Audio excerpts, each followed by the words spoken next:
I'm sorry, your resume is truly impressive, but unfortunately, we don't see a fit for you in our company.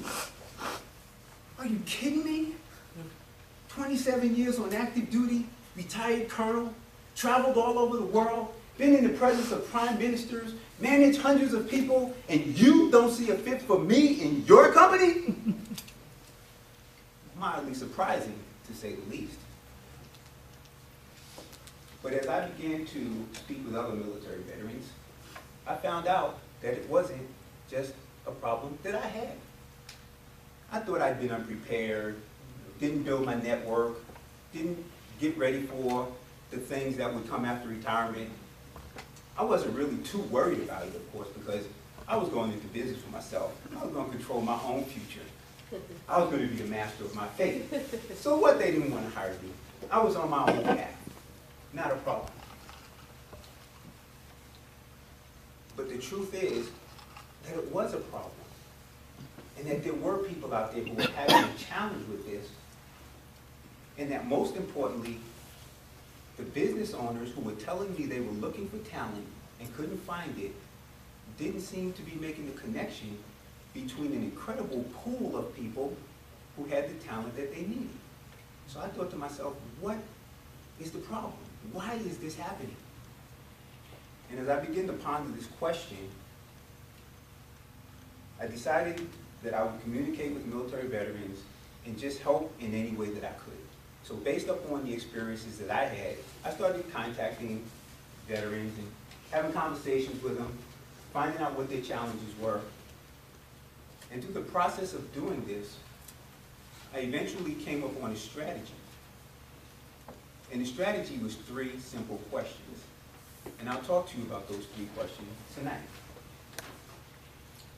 The first question is, what do you want to do? The second question is, how do you connect with the companies that want what you have?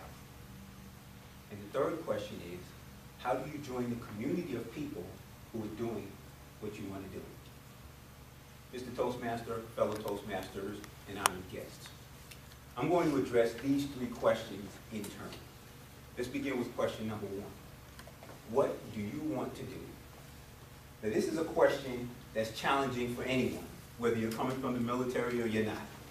It's one of those things that I saw when I was in college more than 30 years ago, when my classmates were graduating, thinking about going to interviews, and still had no idea what they wanted to do. The stress level was here, very painful. So I thought about this when I was raising my children to say, I want them to have a good idea of what they want to do before they get to that point. So this is an incredibly challenging question. It's even more difficult for a military veteran who has been trained over the years to do almost anything with very few resources. So when you leave the service, you're saying, hey, just give me a chance. I can make it happen for you. I can do anything. And they have a generalistic perspective. Now, any of you out there who have ever communicated with someone and asked them, what do you want to do? Where do you want to go? Who's ever asked their significant other or spouse, what do you want to do tonight? What do you want to do this weekend? And you get the answer, I don't know, whatever you want. How does that work for you? Usually doesn't work very well. And it certainly doesn't work very well when you're looking for a job. So it's the hardest thing in the world to convince people that you need to be specific. So in addressing this question, I didn't just tell them, this is a question you need to ask yourself. I felt it was important to give them some tools to be able to figure out how to answer that question. You need to be specific. You need to be able to communicate and articulate what you want to do. So one of the ways that I initially talk to veterans in terms of addressing this question is assess your own personal skills, talents, and abilities. Go back to your childhood. Think about the things that you did when you were young, you really enjoyed doing. When I was young, I wanted to make money. So I had a paper route, I would rake leaves, I would shovel snow, I would do anything I could if it had a financial reward at the end of it. So that already told me right there that I had an entrepreneurial spirit. So I began to pursue that course. And as I began to craft exercises for the veterans to go through, I found that when they did look back at their childhood, that was a good indicator of what they wanted to be when they grew up. So we work with assessing their skills, talents, and abilities. We also take a look at the work that inspires them based on those skills, talents, and abilities. And then we look at the core attributes, the things that had already made them successful. The second question, how do you identify the companies that need what you have? Two things that we're able to do in order to address that question. One, here in Florida, we're connecting with Career Source Tampa Bay. We use that as a research tool. It tells you everything you need to know. It tells you what jobs are available. It tells you what the salaries are. It tells you what the real salary is based upon people who are actually employed at that company. We look at Green Door, we look at Indeed. But we give them that research tool and teach them how to use that. And then once they have the ability to use that research tool, then I give them a little formula that I call 2, 3, 4. Identify 2 industries, 3 job titles, and 4 companies, and focus in on those.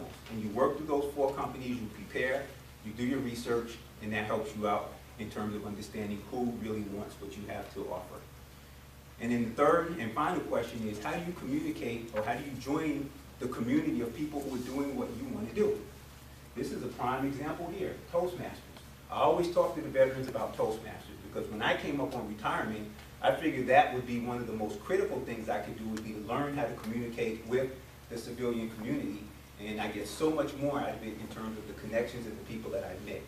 Another one is to join some of the business clubs in the area. The Center Club is primarily populated by people who are looking for entrepreneurial types of activities. The Tampa Club is if you're looking for corporate types of employment. You could go there and you meet people who are in those types of jobs. And so those are a couple of the different areas where you could go. And then of course there's LinkedIn. You can always connect with people on LinkedIn, join groups, follow companies. You'll see people who are associated with those particular companies, and meet some of the ones who are in the local area. Invite them out for coffee. So just giving the veterans some practical tools in terms of helping them with the transition has been an incredible passion for mine, and I look forward to continuing to help veterans as I go forward.